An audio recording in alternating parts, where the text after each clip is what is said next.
অন্য নবীদের সঙ্গে তার সাক্ষাৎ হোক, তো আল্লাহ তাআলা তাকে মসজিদে আকসা নিয়েছেন, যেটা কোরআনের 15 নম্বর পারার প্রথম আয়াত। আল্লাহ বলেছেন সুবহানাল্লাযী আসরা বিআবদিহি লাইলাম মিনাল মাসজিদিল হারামি ইলাল মাসজিদিল আকসা আল্লাযী বারাকনা হাওলাহু লিনুরিয়াহু মিন আয়াতিনা।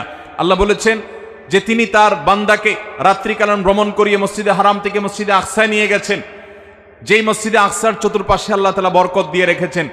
আল্লাহ কিছু কুদরত দেখাতে চেয়েছেন, সেজন্য তিনি সেখানে নিয়ে গেছেন।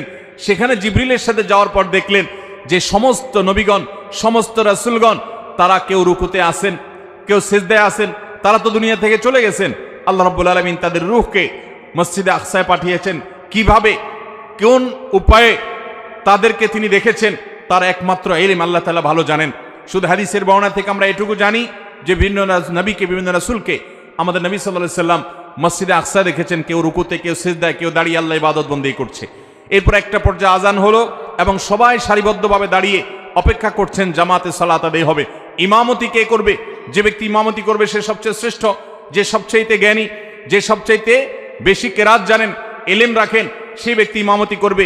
নবী আলাইহিস সালামের হাদিসও আছে ওয়ালিয়া উম্মুকুম আকরাউকুম আও আলামুকুম, তোমাদের মধ্যে সবচেয়ে বেশি ইলম যারা আছে, সবচেয়ে বেশি কোরআনের জ্ঞান যারা আছে, সেই ইমামতি যেন করে। তো এখন নবীগণ সবাই অপেক্ষা করছেন যে ইমামতি কে করবে। সবাই অপেক্ষমান, কেউ ইমামতি করতে যাচ্ছেন না, কেউ কাউকে সাধছেও না। ঠিক এমন সময় জিবরিল আলাইহিস সালাম আল্লাহর হাবিব সাল্লাল্লাহু আলাইহি সাল্লামকে, আমাদের প্রিয় নবী সাল্লাল্লাহু আলাইহি সাল্লামকে নিয়ে এসে হাজির হলেন এবং তাকে জিবরিল বললেন আপনি সামনে যান, ইমামতি করেন।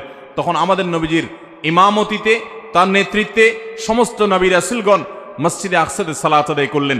আর এইভাবে আল্লাহ রাব্বুল আলামিন প্রমাণ করলেন যে তিনি সাইয়্যিদুল আম্বিয়া ওয়াল মুরসালিন, সকল নবী এবং রাসূলদের শ্রেষ্ঠ এবং সেরা, যার কারণে তাকে দিয়ে আল্লাহ তাআলা সবার ইমামতি করেছেন সাল্লাল্লাহু আলাইহি